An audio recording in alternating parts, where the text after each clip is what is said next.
Welcome back to our channel. ఈరోజు మన మిషన్లో థ్రెడ్ చూడండి. ఇక్కడ థ్రెడ్ అనేది ఇరికింది.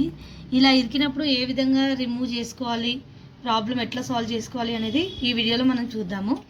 ఫస్ట్ ఆఫ్ ఆల్ ఫ్రేమ్ ఇలా లేపి చూడాలండి. అక్కడ కింద ఇదిగోండి, ఇక్కడ ఇరికింద దాన్ని కట్ చేసుకోవాలి. ఎట్లా కట్ చేసుకోవాలి? చాలా పైకి లేపొద్దు ఫ్రేమ్ని, కొంచెం చిన్నగా లేపేసి సీజర్తో, పెద్ద సీజర్తో కానీ లేదంటే ఇంట్లో నైఫ్ ఉంటుంది కదా, అలాంటి నైఫ్లో ఇలా తీసేసి కింద కట్ చేసుకోవాలి. కట్ చేసిన తర్వాత ఇది ఎల్లంకి ఉంటుంది కదా, మన టూల్ బాక్స్లో ఉంటుంది ఎల్లంకి. ఈ ఎల్లంకిలో మన ఫ్రేమ్ సైజ్ ఏదైతే ఉంటుందో అది ఇక్కడ వచ్చేసి ఓపెన్ చేసుకోవాలి ఎల్లంకితో. ఇవి ఓపెన్ చేసుకోవాలండి. ఓపెన్ చేసుకున్న తర్వాత ఫ్రేమ్ ఇలా వచ్చేస్తుంది. వచ్చేసిన తర్వాత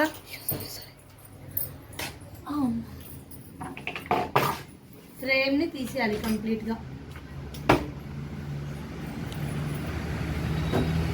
కొంతమంది టెంపరీగా ఫ్రేమ్ని పెట్టి జస్ట్ పైన ఒకటే థ్రెడ్ కట్ చేస్తారు. అలా థ్రెడ్ కట్ చేసామనుకోండి, అది ప్రాబ్లం సాల్వ్ కాదు, ఇంకా క్లాత్ ఎక్కువ డ్యామేజ్ అవుతుంది. దాని తర్వాత ఇక్కడ మన స్క్రూస్ ఉంటాయి, 1, 2 బిగ్ స్క్రూస్ ఉంటాయి, ఇక్కడ స్మాల్ స్క్రూ ఉంటుంది. ఆ స్క్రూస్ని ఈ విధంగా ఓపెన్ చేసేసుకోవాలి. ఓపెన్ చేసుకున్న తర్వాత ఇది ఉంటుంది కదా, ఇది ఓపెన్ చేయాలి. రావట్లేదు అంటే నేను యూజ్ చేసిన జరీ అనేది చాలా గట్టిగా ఇరికింది, లోపల కూడా ఉండిపోయింది.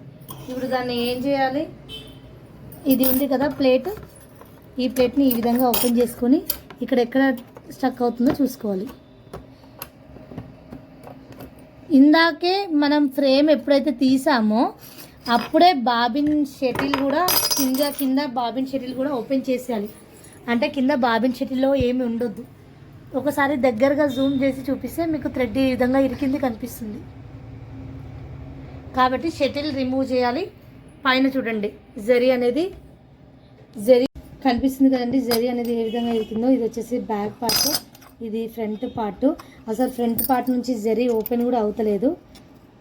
ఇది ఎట్లా బ్యాక్ సైడ్ నుంచి తీస్తున్నాను, బ్యాక్ సైడ్ నుంచి కూడా రావట్లేదు. చాలా టైట్గా ఇరికింది. క్లాత్ అయితే శారీ వచ్చేసి బాందిని, చాలా ట్రాన్స్పరెంట్ శారీ.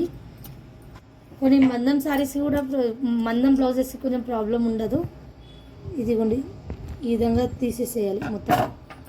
ఇది ఒక పార్ట్ వచ్చేసింది. ఇంత థ్రెడ్ మన దగ్గర జరీ థ్రెడ్ ఇరికింది. దీంతో పాటు మనం షటిల్ దగ్గర చూసినట్టయితే చూడండి ఎంత ఇరికిందో.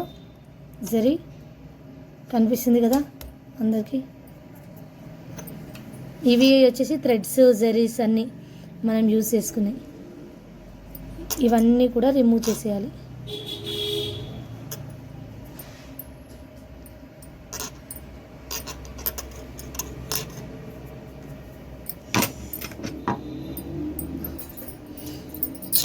ఇక్కడ ఏవైతే షటిల్ దగ్గర ఏమేమి ఇరికాయో ఇదంతా కూడా రిమూవ్ చేసేసుకోవాలి.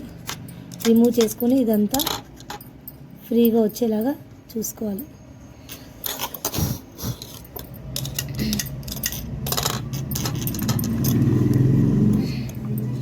నెక్స్ట్ వచ్చేసి కింద సైడ్ ఏదైతే ఇరికిందో కింద కూడా షటిల్ కింద ఇక్కడ కనిపిస్తుంది. కింద ఏదైతే ఉందో ఇదంతా ఇరికింది కదా, ఇదంతా రిమూవ్ చేసుకోవాలి. షటిల్ లోపల కూడా నీట్గా పెట్టేసుకోవాలి.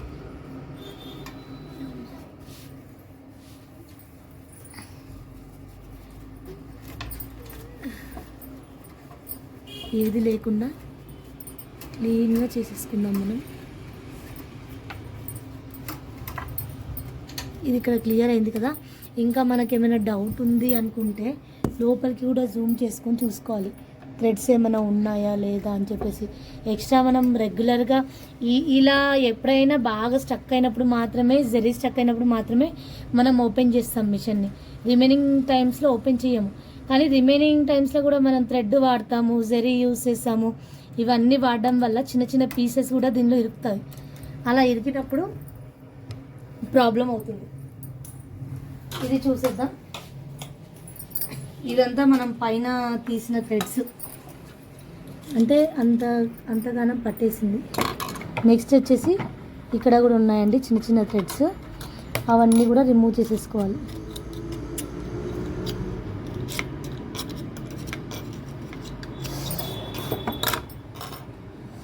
ఇక్కడ కటర్ ఉంటుంది, చాలామందికి తెలీదు. ఇక్కడ కనిపిస్తుంది కదా చిన్న కటర్, ఇక్కడ సైడ్ ఆ కటర్ దగ్గర కూడా జరీసు, ఈ కటరే జరీని కట్ చేస్తుంది అనమాట.